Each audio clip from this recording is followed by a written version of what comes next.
BetOnline is your number one source for all your sports betting needs this season. From baseball, golf, soccer, and all the top fights in UFC, MMA, and boxing. Every stat, every matchup, and even live odds and spreads while the games are being played. When the game's over, head on over to our online casino and get in on a game of blackjack or poker, or unwind with one of our over 150 slots games. Head to the website today to get in on the action. Use promo code BLEAV for your 50% free bet credit on your first deposit up to $250. Bet online. The game starts here.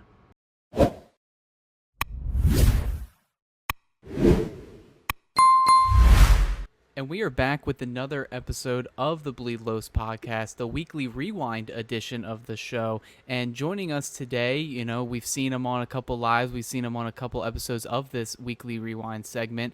We have Carlos. Thank you for coming back. And then we also have fellow Dodgers beat writer Adrian, who is rejoining us again. It's been a couple weeks since we've had you on. There's a lot of Dodger news to talk about over the past weekend. Obviously, we're looking at after they just dropped the series finale on Sunday against the San Francisco Giants. But all in all, I think they had a productive road trip. They went 4-2 over those 6 games. They come back to LA and are going to face the Arizona Diamondbacks on Tuesday. They are currently, as we are recording this, 7.5 games up in the National League West. One of the best leads in the entire baseball right now in terms of division-wise.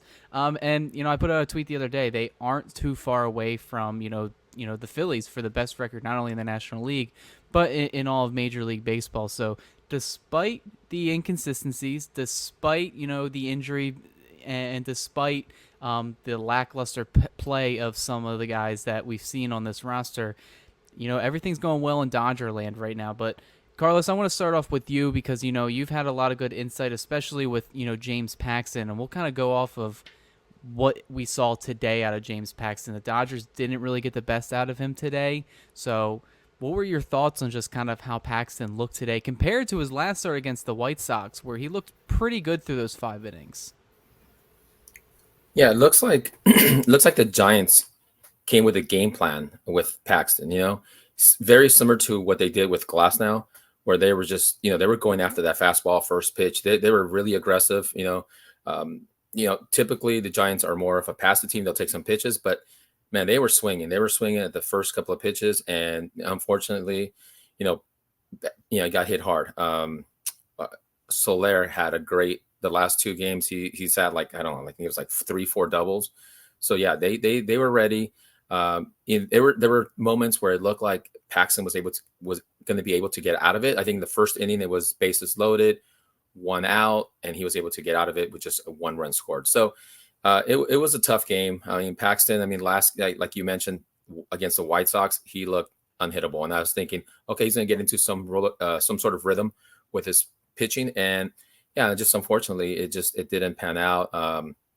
It gave me kind of this game today is consequential from yesterday's game because the bullpen pitched 7, they went extra innings. So they pitched 8 innings or something. So, the bullpen was taxed. We knew that if Paxton if he was going to have a bad day, he was going to throw.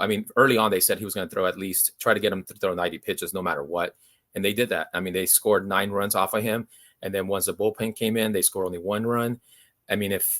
Unfortunately, we were only able to muster 4 runs, but it was almost like a throwaway game for the Dodgers, unfortunately. And, I think he'll bounce back next outing, and we'll see how he does. But you know what? I know we'll touch on it later, but the pitching, it's becoming a concern. If you look at the, I don't want to get ahead of ourselves, but if we look at the rotation coming against the Diamondbacks this week, it's all the rookies. It's Miller, Stone, and Knack. So, if we don't get 2 out of 3 there, I think I'm sounding the alarm for sure. Yeah, and I think entering this series, one of the things that's plagued the Giants this year is that they just don't have any starting pitching at all. They are all, obliterated with injuries. When your relief pitcher turned into a starter pitcher in Jordan Hicks is one of your most dependable arms, I think that's not a good recipe for success. Because I think what we saw this week, Adrian, is the Giants can hit. They signed some guys to hit. Matt Chapman is hot, and Who's the guy? Soler is also hot today. He just looked, unpitchable. Like it looked like I just didn't want him to get a fastball or any pitch in the zone because I've seen him when he played in Miami on here on the East Coast. He is a power hitter, and the Giants are starting to get production from their lineup 1 through 9. It's just the starting pitching, and hasn't really been there for them. Besides like Logan Webb, who he did his job the other day. So Adrian, when you're looking at this, I feel like the big recipe for the Dodgers or any team to be successful, your starting pitching has to be there. And it just seemed like this series, besides Landon Knox 4 2/3, the Dodgers starting pitching just wasn't there this week. And do you agree? And do you think that's going to be a problem moving forward? Yeah, definitely. I mean, coming off the White Sox series, I'm definitely on a high. Coming into San Francisco and seeing how everybody pitched, I wasn't really that concerned. It's just one of those series where, you never know what could happen playing the Giants, especially in San Francisco. But I think definitely like what Carlos said, we'll see how the rookie pitchers do at home facing Arizona. And I mean, the result of that we'll really see. I'm not really worried about Stone right now because he's rolling. But I mean, especially with Miller and Knack getting the starts for those, I think from there, like what Carlos said, I'll be sounding the alarm if they don't show us like they can pitch at Dodger Stadium and pitch in those high leverage games. And I think another thing, so I didn't get to watch the game live, like in terms of like on the TV. I was relaxing. It's pretty hot here on the East Coast. It was like 103 with humidity. So I was in the pool listening to this game on the radio. So it was kind of in the distance. And one of the things I think the Dodgers broadcasters, Rick Monday brought up, it just looked like Andy Pages must have had a difficult day in center. So I started running back some of the tape, and I'll give him a little bit of credit. I think, Oracle Park is a big stadium. That is a big outfield. So I feel like you have to be an elite fielder to kind of master that park, especially in center. So Carlos, I feel like you've brought up this in the past as well, where you don't think he is necessarily a center fielder. Do you still did you feel like that was just revealed more today? Yes. I've been critical of Pajes' defense. When it comes to defense, I've said it many a times now. I think Outman is above him. Those plays you're talking about, oh my gosh, it looked like he just looked lost. I mean, I know there were shots. There were shots that were hit right into the corner, and yes, the dimensions at Oracle Park, it's like an octagon. It's weirdly shaped. I get that, but there was just balls that he was going after, and I just felt that if he just kept going, he would have caught it. Instead, he just stopped, turned around, and played it off the carom off the wall. And I guess he was playing it safe as opposed to like crashing into the wall, stumbling, then letting the ball, run around the hole along the wall. So yeah, it was tough. It was tough to watch that. I don't know if any of them were counted as errors, but yeah, however you heard it on the radio must have been interesting because I thought at least one, maybe two could have been possibly caught but yeah, he was playing them off the wall. And yeah, I think right now, and I guess we'll touch on this also later is, early on when Mookie got hurt, we had mentioned what two guys need to step it up. And the two guys that I think we had at the time, I forget who was on the show, but we had mentioned Lux and Pajes. They have to step it up they got to keep it going. And Lux has stepped it up. If I pull up his numbers in the last, since Mookie has been gone 12 games, Lux has been batting 270, 10 out of 37. He has a home run, 7 runs. So he's done well. And unfortunately for Pajes, he's been slumping. He's hitting 208, 10 out of 48. And we all know he strikes out a lot. He's got 12 strikeouts. But I don't want to be tough on him. I know he hits a ball hard and kind of sometimes it's just right at the players. So I think he'll get out of it. But yeah, that defense has to definitely improve. Yeah, and Adrian, did you get to see those defensive plays? Are you concerned with Pajes in terms of, like Carlos just mentioned, it seems like, Pajes, when he is on, he is one of the better hitters in the Dodgers lineup. But when he's off, it seems like he's kind of had a little bit of a roller coaster. Is that something that you're concerned with as we get closer to the trade deadline? Because in my opinion, I think it's a lot easier to, clear up something in the outfield than it is in the infield. And, you wrote about Luis Robert. That's not the only name that's out there. But, would you rather Pages be a corner bat or a corner outfielder?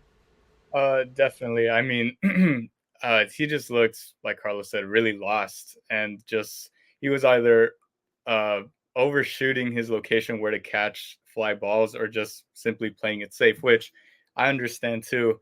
But at the same time, it's just he looks just very miscalculated out there. And I mean, just the same as he's playing defense, he's playing offense very poorly as well. So I mean, it's just kind of, you can't have two bad sides of the coin. And I know I wrote about Luis Robert and other potential targets for the outfield, but right now, I mean, it's not so far fetched to say that Pajes could be on the chopping block just yet, but I mean, I wouldn't be surprised seeing him there either, just by how he's been playing recently. Yeah, and I feel like I wish I had Tim Rogers on because that's like the guy that I would ask about anything prospect related. But I can kind of just know off the top of my head, Pages didn't come up as a center fielder. Pages was a corner outfielder. Pajes, before his labrum injury that he had to get surgery on, he was a corner bat who was actually a little bit heftier. With his rehab, he lost weight, he got more in shape, and they ended up, it ended up giving him an extra ability to be more flexible in, the outfield. So I feel like the Dodgers were comfortable enough, especially with Outman getting sent down, that pretty much he's clearly their best, center field option. Chris Taylor, he's in his 30s. Kike Hernandez hasn't played center much. And, Mookie Betts, who has had some innings in center, he's out right now. So if you look at the roster, like the active roster, there really is no center fielder on the team right now. It's a bunch of corner outfielders that they're kind of just throwing at the wall right now. So, and I feel like since Pages is the youngest and the most athletic out of everybody that is playing outfield regularly, that's just kind of what we're rolling with right now. Do I expect that to change as the deadline comes? Probably. I feel like they prefer him to be either in the left field or right field, or maybe even a platoon role, especially if he continues, kind of having that roller coaster ride of, being hot, and then ice cold the next week. So it's definitely something the Dodgers are definitely considering right now. Obviously, there's been a lot of trade rumors already. Once this episode comes out, we'll be only 29 days away from the MLB trade deadline. But kind of before we touch onto the other topics that aren't game related, the White Sox series, kind of wanted to get your guys' opinion on that one. Obviously, Adrian, we mentioned Gavin Stone. What did you think of his performance the other day, kind of being the anchor in the rotation? Because I feel like that start, for how much the Dodgers used their bullpen this series, was probably a godsend. Yeah, that was just, I mean, probably I would candidate it as one of the best starts in baseball, just in general. I mean, he was just dominant through and through. And I mean, coming out of, that coming from Gavin Stone, I mean, it's just great. You love to see that, especially from your rookie pitchers pitching a complete game. So, and especially, like you said, a godsend for the bullpen, that how they've been using them as of late. So, I mean, I'm just really rooting for Gavin Stone from here on through. And that was just like a big exclamation point. And we're barely hitting July. So I'm very excited for him to keep pitching. Yeah, and Carlos, we didn't get you on the live this past week, but, the Dodgers did sweep the White Sox, and I think my big takeaway from that entire series, from it starting, the Dodgers were getting an up close and look at a lot of potential trade targets, and we kind of saw the first one, Garrett Crochet, going game one. What did you think of Crochet? Would you like to see him in Dodger blue, or is there anybody else on the White Sox that you would like to see the Dodgers try to take a shot at? Because these two teams have been frequent trade partners. I feel like the Dodgers love dealing with those Sox teams. So, is there anyone that kind of piqued your interest this series? Yes, Crochet all the way. I've liked them even before this talk of trading for him. He is definitely what we need. We need a strong lefty. I feel like we're just stacked with a bunch of righties. The only lefty we have, is Paxton, and he doesn't throw that hard anymore. So yeah, Crochet would be perfect for the team. I know that I messaged you guys earlier about how they were saying that the Dodgers already offered something, and the White Sox want some young prospects with high return. So you know what? Look, we had the discussion where the Dodgers have spent $1 billion this offseason plus, and we're all in. We got to go all in. And if we want to win now, and then later on in Ohtani's contract, we're just not the best, but we'll be okay. Let's do it now. Let's just if they want some top prospects and maybe one or two players that they want on the squad, I'm all in. I'm all in because, like I said, this coming series with the young guys, it's going to tell a lot of our pitching rotation. If they struggle, if we don't get 2 or 3 quality starts in the next upcoming series, I would, like I said, I would definitely ring the alarm because we're going to need some pitching. I like how you brought up Flaherty about, I think, 2 weeks ago. I think that's a great pick. And we see the Tigers are falling off. We know the White Sox are falling off. And I said, hey, let's give them what they want. Let's get these 2 top pitchers. That'll alleviate the Dodgers from, like, depending on Kershaw. We don't want to depend. We already had that conversation too. We don't want to depend on Kershaw. Kershaw is not a number 1. It's not a number 2. It's not a number 3. He, lucky if we get him at number 4 in the playoff rotation. So we definitely, I'm in on Crochet. I don't know about Roberts though. I see him. I think he's a big guy, but I think he played well against the Dodgers because he was trying to, like, audition to be a Dodger. He's trying to impress them. Yeah. So, but I don't know, man. I'm not sold. I see his batting average. I don't even know what his OPS is, but just his batting average, he's already at the Mendoza line. I don't know if he's already passed it since we played him, but yeah, that series, definitely kudos to Stone. We haven't had a shutout complete game in like a year and a half, and so that was awesome pitching. I remember being younger, and in the 80s, you saw a lot of complete games. You don't see a lot of complete games anymore. And so watching that was impressive. He went over 100 pitches, I think. So that was cool. Give kudos to Paxton too. The first game he pitched 5, but he didn't get quality start, but it was 5 innings nevertheless. And he pitched well. You know what? I also want to give credit to, I'm impressed, is Peterson. I think it's Michael Peterson, right? Michael Peterson, yeah. He's pitching well. He pitched today. I think his ERA is 1.17. He's got an arm. He's got an arm. Yeah, give kudos to him. And so, yeah, I mean, overall, the pitching's not too bad. This was a rough series with the Giants, but the hitting, if you look at the runs scored in the White Sox series, it wasn't a lot, and, you and I have gone back regarding the bottom of the lineup. And so if we go back to the White Sox and Giants series, the bottom of the lineup, the 7 through 9 hitters hit 310. The top 3 hit 229, and the 4 through 6 hitters hit 208. So in that regard, Betts injuries is making an impact right there, because we were pulling one of the better guys from the 4, 5, 6 hitters into the 1, 2, 3, plus the other 2 guys, which was typically Teoscar and Pages, are slumping. We took Smith and put him into 2, so that's been a result of Betts injuries. But the bottom of lineup with Lux hitting better, with Rojas just stepping it up, playing amazing. The bottom of the lineup has been doing their job.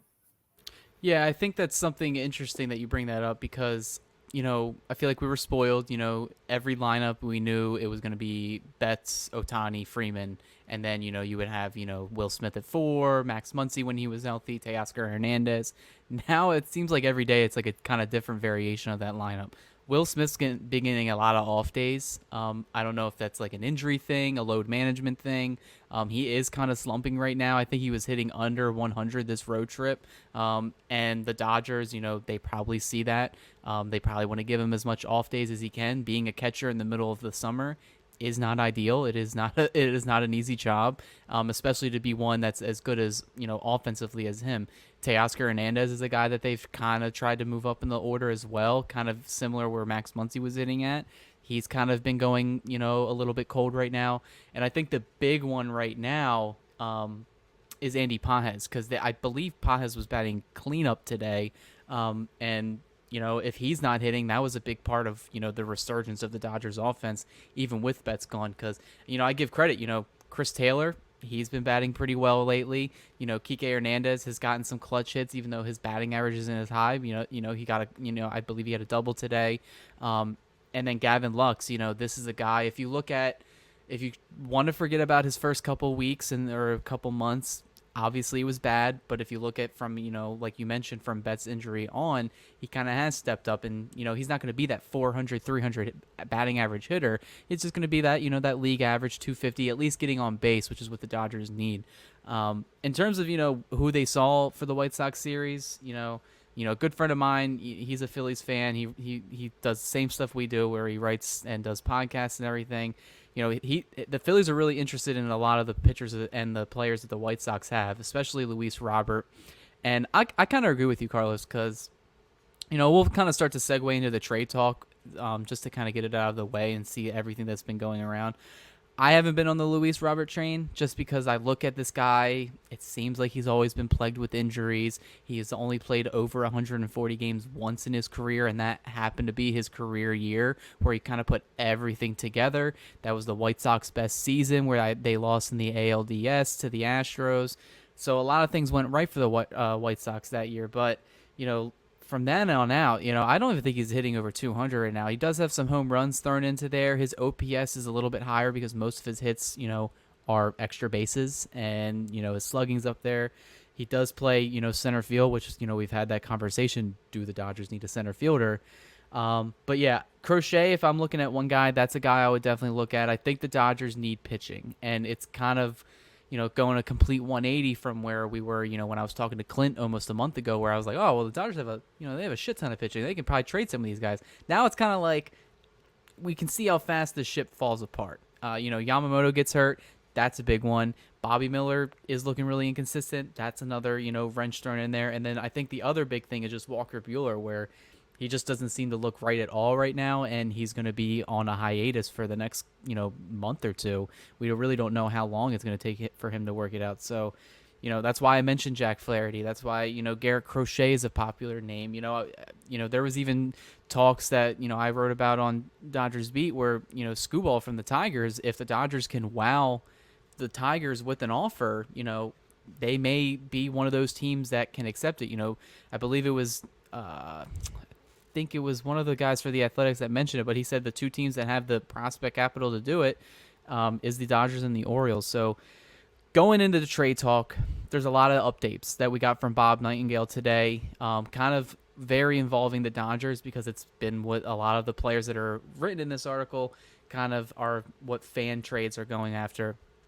I'll give you guys three, and I'll kind of see which one either disappoints you the most or which one's the most surprising to you. And I'll start with you, Adrian, with this one. So we got the update on Blue Jays. It seems like they are very reluctant to sell this summer. They would rather much hold on to Bo Bichette and Vladimir Guerrero Jr. They want to kind of trade away some of those, 1-year free agent, guys that are on expiring contracts. Justin Turner was a name that was on there. I've seen some Dodger fans trying to rekindle some type of, interest in that. I don't think that's going to happen. But the bottom line, it looks like Bo Bichette's staying put. And that's the guy that's been heavily rumored to the Dodgers since the winter. It makes sense. Another one that they updated today, Luis Robert, we've been talking about. It seems like the White Sox prefer to hang on to him. The Dodgers, like you mentioned, Carlos, have already put in an offer for Crochet that was immediately rejected just because they didn't meet the prospect, capital, which to me, it's way too early for him to be traded right now. I think it's a good thing that they're starting to open up the dialogue for these trades. And then another one that happened over the weekend was Kenley Jansen's been continuously rumored to two National League West teams, the Dodgers including the Padres. So out of those three, Adrian, which one kind of catches your eye a little bit more? And if you want to talk by all means about each one and like the positives for each, you can go ahead and take away. Well, to answer your question, the one that really catches me is the Kenley Jensen one, I think, because a reunion isn't that far-fetched, and I think he could fit really well into the bullpen, I don't know his stats right off the bat, but, he could be just a solid piece that going into October has experience. And for me, I think especially having playoff experience, especially in your bullpen, is something that is very much, needed. And, I wouldn't really put any doubt into Jensen coming back into Dodger Blue.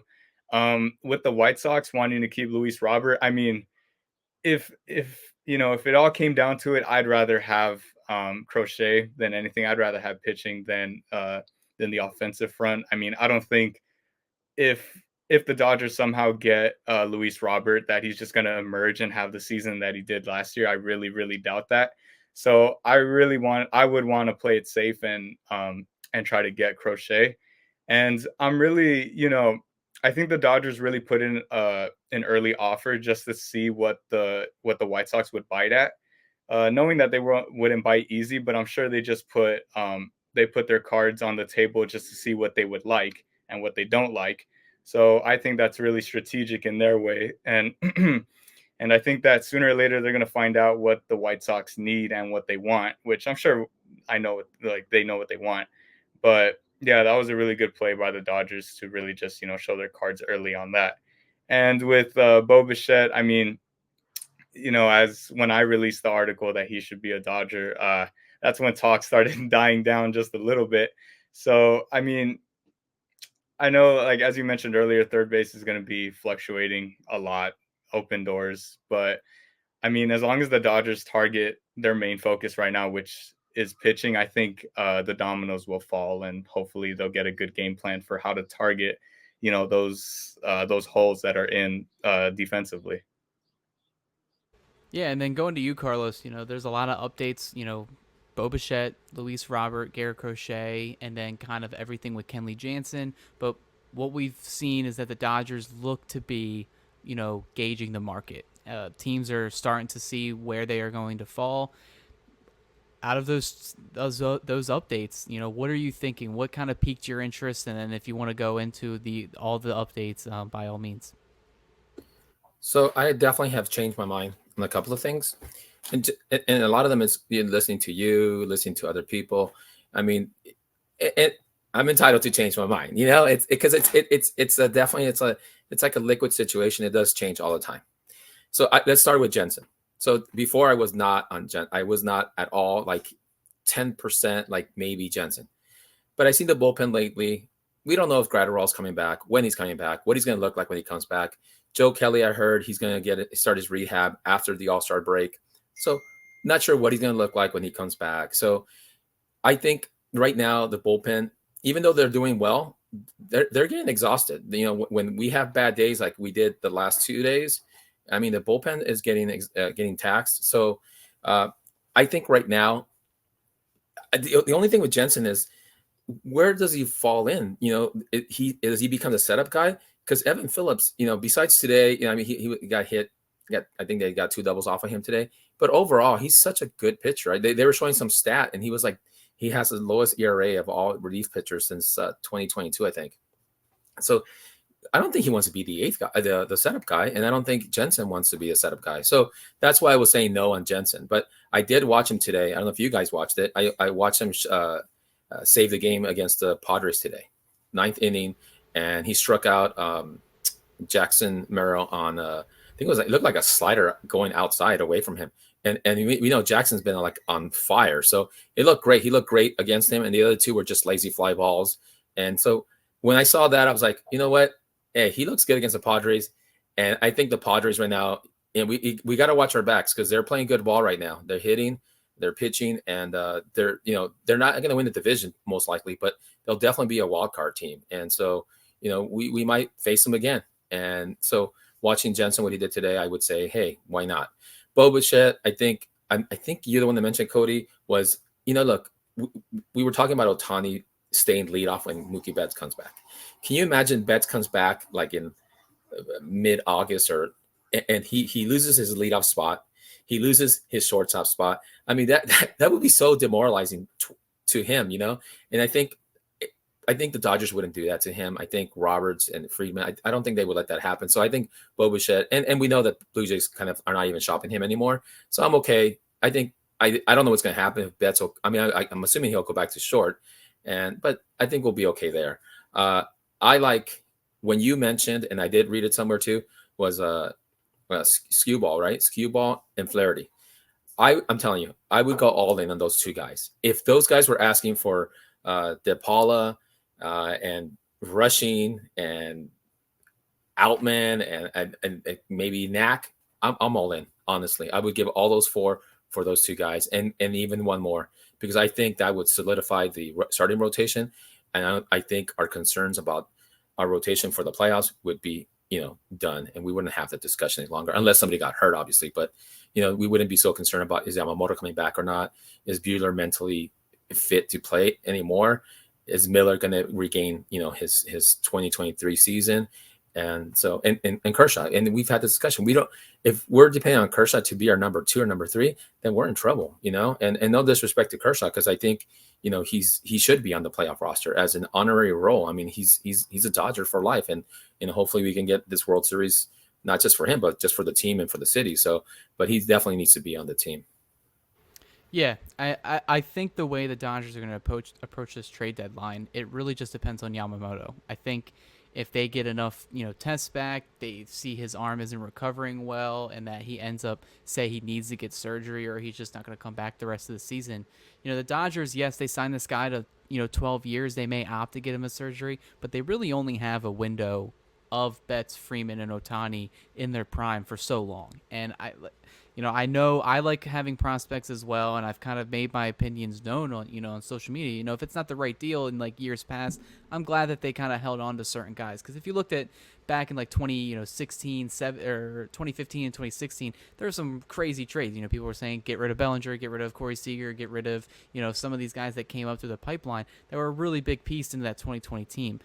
I think right now, with all the major league talent they do have, when I see, a guy like DePaula being mentioned in trades, like, just do it. Like, if it's for the right guy and the right arm and it can get you the best chance to win a World Series, or at least appear in a World Series this year and next year or the year after that, I think the Dodgers owe it to themselves, they owe it to their fans, and they owe it to the city to go all in, because you don't spend that much money just not to do it. I trust the Dodgers enough to draft. I trust they've been doing it so long right now, because the Dodgers haven't had a losing season since I think 2011. Even 2012 when they missed the playoffs, they were I think a game or two out from making the wild card that season. And from 2013 on, they've made the postseason. They've drafted low, and they've drafted smart, and they've developed them well, and I trust the Dodgers. That's what you're supposed to do. You're supposed to draft, develop, trade, draft, develop, and then if you promote them, and then trade. It's like a constant circle. It's a constant machine, and the Dodgers have shown that they have the ability to continuously do that for a long time. I just think they need to take the ammunition they have right now and go get a guy like Skubal, go get a guy like Crochet, because if Yamamoto's out, that's like your number 2 starter. And Gavin Stone's been great, but, he is a rookie. I saw Bobby Miller start game 2 last year, and I was confident, and I quickly realized that it's not going to work. I think the Dodgers need controllable talent, and I think they need, big game pitchers. I mentioned last week, and a lot of people agree with me, Nathan Eovaldi is another name that has kind of grown on me. The Rangers, they may start to reel right now. Corey Seager, it looks like he fractured his wrist today, so he's going to be out for an extended period of time. So say the Rangers want to shed payroll and build towards either 2025 or 2026 with the team that they have, Evaldi's a guy that's only under team control for another year and a half, so he's one of those guys that could be on the chopping block. I wrote an article the other day about a lot of the arms that they have that are on the open market. Michael Lorenzen, Nathan Eovaldi. Hell, if you want to revisit a Max Scherzer reunion, by all means. If he wants to apologize for all his comments that he made once he left, I'll gladly take him back if he can give us, meaningful innings. And he is one of those veterans that can go all in. But, the Dodgers have a lot of issues right now, and they kind of have to, fix those issues via trade. And I think the most concrete way would be the rotation. If you can get a solid arm, I'm counting on Max Muncy coming back. We're counting on Mookie Betts coming back. And, Carlos, not to, quick, Dave mentioned, I believe yesterday, he said, they asked him, do you consider putting Miguel Rojas in the starting role for the rest of the season, even when Betts comes back? And he said they're very well open to it. And I think that is what's going to happen. I think if they don't get a shortstop, I think Rojas, he's kind of made me eat crow a little bit. It seems like he turned back the clock a little bit, playing like he's 25 years old, and he's hitting well. He's arguably the Dodgers' third best hitter this month, if you're going to go Ohtani, Freeman, and then Rojas. The Dodgers have plenty of ways to navigate this trade deadline. That's definitely going to be a conversation point on this page, on every other page. If you're refreshing, your X page, your Facebook page, you're going to see a new rumor every day. But that just lets you know that the Dodgers are being extremely active. So we'll kind of get into the next part. They each convene, because I feel like there's points you can make with both. But the first point I'll make is Miguel Vargas. So Miguel Vargas, he got called up around 2 weeks ago. This time when this episode drops, it will be the 2-week anniversary of his recall. And he's gotten very, very little playing time, but he's made the most of those opportunities. So, Adrian, are you kind of disappointed that the Dodgers just aren't giving this guy at bats? He's hitting over 300. He has an OPS over 900. It seems like the Dodgers just aren't comfortable having this guy play defense. The DH spot is obviously taken up by Ohtani, but there's positions that he's played in years past. He's played third, he's played left, he's played second, but it just seems like the Dodgers are just inept. They don't want to give him that playing time. Do you want to see, Vargas play more? Oh yeah, definitely. And I feel like personally, watching him play since he's been recalled, I think he's proven enough that, he's here to stay for the meantime. And I mean, I don't know. It really does feel like the Dodgers are playing it kind of safe with him, which I mean, he's a rookie. Just let him go out, get his reps in the major leagues. And he's, like I said, like he's proven it. And I think he could pretty much fluctuate in the lineup, play wherever, play in whatever spot through 1 through 9, and he could provide. So, I mean, I really don't see the trouble in that. I mean, the Dodgers organization as a whole is, probably smarter than all of us, and they know what they're doing. But at the same time, I mean, from a fan perspective, I really want to see Miguel Vargas get better. And I know that he is going to get better. So I would really much want to see him in the lineup again. Yeah, and then Carlos, kind of same question to you. I know you've had conversations with me and Juan and Roger in the past about why isn't this guy getting playing time? He's obviously kind of hit an elite level in his limited opportunity of playing. And then when you look at the Dodgers' third base stat line, this is a guy who came up as a third baseman, but they refused to start him at third base. Since Max Muncy has gone down, Dodgers hitters have a slash line at third base at 153, 221, and 219, which is pretty bad. And it's kind of shown because Kevin Biggio hasn't worked out. Kike Hernandez, he never really hits in the regular season. And Chris Taylor, like what I mentioned earlier in the episode, they're going to give him runway to get those starts. But we've seen the season Chris Taylor has had, even though he has been hot. Do you want to see Miguel Vargas, slot in at third or get more playing time in left or start a game at second? Like, what are your opinions on there?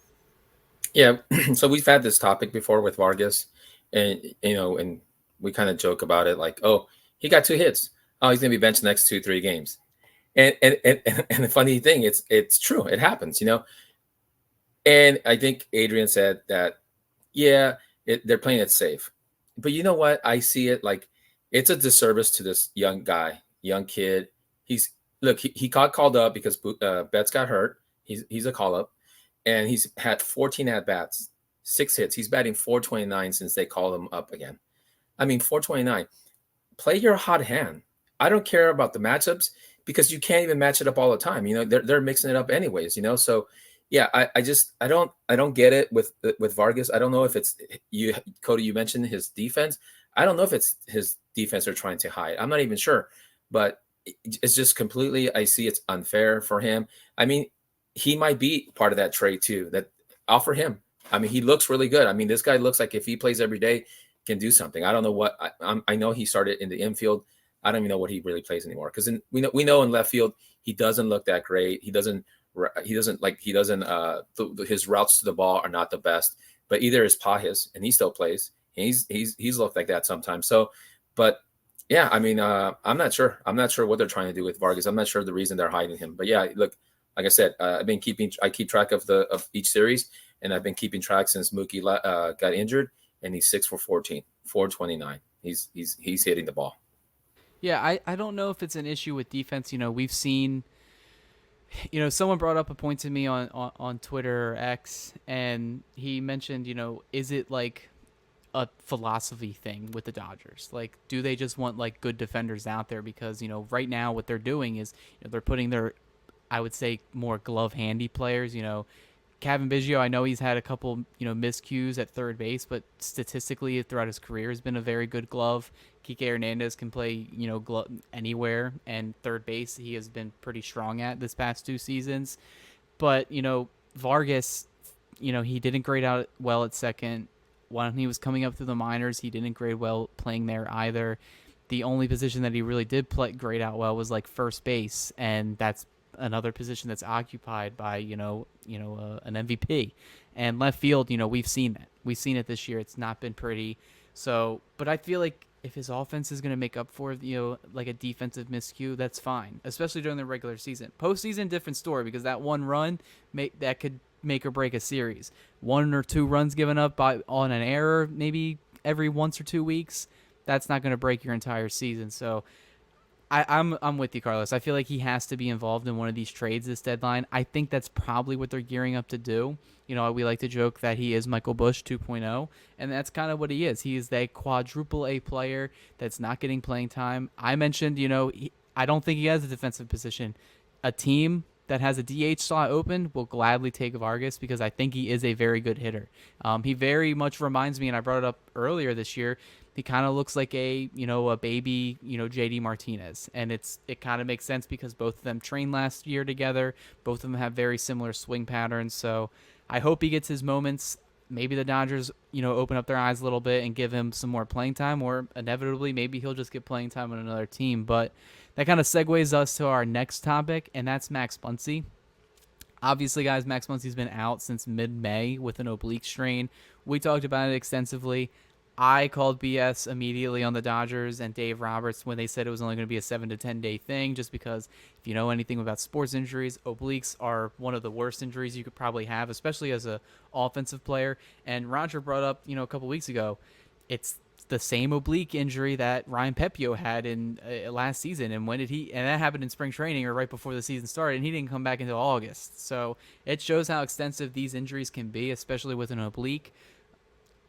He is starting to swing again. He would travel with the team to San Francisco, and he was transferred to the 60-day IL a couple days ago, so he's ineligible to return until after the All-Star break. But with those updates, how badly are the Dodgers missing Max Muncy in their lineup, Adrian? Like I feel like more and more fans that have kind of criticized Muncy in the past are starting to kind of open up their eyes and realize how much of the glue guy he is in the Dodgers lineup. Yeah, definitely. I mean, if it's bad now that we're missing Mookie, Muncy is just like really like the cherry on top. I mean, in the beginning, I don't think anyone really realized his impact in the lineup. And when I wrote the report that, he was going to be out, and we talked about it last time I was on the podcast, I mean, we really touched on how impactful that he is, just his slugging in general. I mean, was, I would say, like top 2 in this lineup. And especially without him for the past, I don't know, month and a half, almost going on 2 months, it's just very, there's very much a presence that's missed in his bat. And, I knew with his oblique now that he's starting to hit, I'm really, happy that he's going in the right direction. But at the same time, I'm willing to wait for 100% healthy Max Muncy in the playoffs rather than try to push him into even mid-August. Really, like, I just want him to be as healthy as he could be heading into the postseason, because postseason Max Muncy could be really the guy in the lineup to really provide some fireworks. Yeah, and Carlos, we've talked about it, we've seen it, and Max Muncy's a big part of this lineup. But I'll kind of give you a little bit of a different kind of take on this. The Dodgers would know Max Muncy's health better than anybody. Would you be surprised if they tried to get, a third baseman at the deadline this year? They got Kevin Biggio, the left-handed bat. Rengifo on the Angels, I know that's on the crosstown rival. Would the Dodgers consider, reestablishing the trade talks with him? They had them in 2020, but that trade ended up falling through. But, if the Dodgers realize how big of a hole third base is with Muncy gone, do they try to solve it, externally with someone, in the market? Well, I know that at one time there was early conversation about Arenado, but the Cardinals now are playing well, unfortunately. So they're not going to trade him. I don't know who else is left in the market that I would say is like, okay, this guy's worth getting over Muncy, because the Biggio, because you brought up Biggio, I wanted to make a comment. So the Dodgers thought that they could bring Biggio to the Dodgers, get their, work their magic and make this guy hit the ball again. It didn't work out. And that's the reason why I say no to Roberts, is because he's batting about the same, like Biggio, there's no guarantee they bring him to the Dodgers and they're going to just all of a sudden just this guy's going to start hitting 300. So that's why some of these projects the Dodgers take on, I mean, they don't always pan out. Some do though, you know, especially in pitching. I think the Dodgers do a better job when it comes to the pitching and how they develop the players and how they help them, you know, kind of get the best out of them, you know. Even though I think Albert Pujols would be, you know, was a good pickup at the time. I mean, he completely turned it around when he came with the Dodgers from the Angels. But yeah, I don't think they'll get someone for third base for a trade. I think Muncy will come back. I miss Muncy, not so much for his average, but I miss him because he's got that power. We need that power left-handed bat, and when he's in the lineup, it does make a difference. You know, you're not walking these guys, or you're not trying to face Muncy when the bases are loaded. He's to me someone definitely. He's clutch. I think his clutch. I don't know his numbers right now, but you know, this year he's definitely batting his career stat. He's 223. OPS is almost 800. So yeah, we definitely do miss Muncy, and I think the Dodgers is just going to wait. I think you had said it too about Biggio will probably be with the Dodgers until Muncy comes back, and then once he comes back, they'll probably DFA Biggio. I know I heard he has options, but I don't know. Maybe they'll option him. I guess I don't know. I don't know if he'll take the option though. Yeah, so the way his contract works, you know, we were looking at the contract. So he already eclipsed the service time threshold where he can't get optioned down without his consent. So he still has 2 minor league options, but since he's eclipsed, I believe 5 years service time or 6 years service time, he can't get sent down anymore. Yeah, I don't know. He may even get DFA'd or released before then. It seems like the Dodgers have kind of ran the course. I already mentioned his glove hasn't translated to LA. His bat definitely isn't. I don't know what the Dodgers were trying to necessarily fix. The biggest problem with Biggio was that he was just way too selective. And I don't know, it's because it's kind of the opposite approach that his dad had. So it's like, I don't know how they are like completely different hitters when you live in the same household for as long as they did. Because I just feel like one of the things that the Dodgers mentioned that they were going to do was they were going to want him to be more aggressive. They wanted him to swing at more pitches. But I feel like I've still seen him just take borderline strikes where he'll get called out on strikes on this borderline. I'm like, dude, swing the pine. Like, you got to start putting balls in play at least. That's what your role is at the bottom of the order. So, no, I have no issues with Chris Taylor getting a little bit of run rate right now. And then you got to hope that Max Muncy comes back healthy. And you, not only is his power critical, I think the Dodgers, when he's in the lineup, they drive up the pitch count for that starter a lot more because Max Muncy probably sees at least like 5, 6, 7, 8 pitches per plate appearance. You know, he usually leads the Dodgers in walks. He usually grinds out at bats. While his average may not be high, he takes account, you know, he's like that 3 outcome hitter. He's either striking out, long pitch, strikeout, or he's walking, or he's hitting a home run. And for someone that's batting, you know, 5th or 6th in your lineup, that makes your lineup that much deeper. So, but hopefully he comes back. I assume he's still probably going to be late July, and then they're going to give him some rehab starts because he's missed such a long time. But if the Dodgers can get him back, if they don't get somebody on the open market to kind of be a utility infielder to fill in right now, and they just want to go with Chris Taylor, I mean, that's kind of just what we have to deal with for the next couple of weeks. But looking forward to this week, big week. The Dodgers return home. They have an off day today when this episode will drop. They'll kick up with a series with the Arizona Diamondbacks on 4th of July. What are you guys' expectations for this series against Arizona? I feel like the Dodgers need to start stat padding. I believe, Carlos, you mentioned it's all rookie starters this series, right? Yep, it's all rookies. Yep, you got Miller on Tuesday. You got Stone Wednesday. I'll be there Wednesday. That'll be fun. And then Knack on 4th of July. And then we got the Brewers right after Diamondbacks. It's gonna be a tough one, you know, because I mean Diamondbacks, no matter how they're playing, they're gonna play the Dodgers well. They know us well, and so they know they have to beat us, and they want to beat us. So it's gonna be. I think I'm hoping they did take 4. They go 4-2 in this homestand. Nice. And Adrian, what are you thinking of this series coming up? You know, we got the D-backs coming to town, and then we got the Milwaukee Brewers, who kind of been surprising everybody. They're leading the National League Central by quite a bit. We could see future shortstop, you know, Willie Adames when the Dodgers probably sign him, because I know he's definitely not getting traded. So what are you looking for this series? Is there any storylines you're seeing? No, definitely. I agree with Carlos on the 4-2. It's going to be especially that Arizona series. I think it's always exciting to play Arizona. I'm really looking forward to seeing how, Miller especially bounces back. I really want him to do well too. Yeah, and then facing Milwaukee, that'll be pretty fun because then the next week, going even more into the future, we have the Phillies. So I mean, it's going to be these next slew of series are going to be very, very, I would say they're going to be well fought, and it'll be really good to start the month of June. But I think the Dodgers will go 4-2. Yeah, I'm glad you brought up Miller. I kind of feel bad for him because I feel like coming off a rehab and then coming off an extensive IL stint and then with shoulder inflammation, like you kind of have to get your bearings in order. And to get 2 starts on the road, hey, you're starting in Coors Field. It's probably the worst place you can get reactivated. I was very surprised the Dodgers did that. And then to get another start, I know it's Chicago, but even if it's a bad team, if you're not locating and you're not feeling your pitches, it's not going to be a good outing for you, and it really wasn't. He only went 2 innings that day. And I'm really interested to see him take the ball at Dodger Stadium. There is some mental aspect where maybe he feels relieved to be pitching at his own ballpark.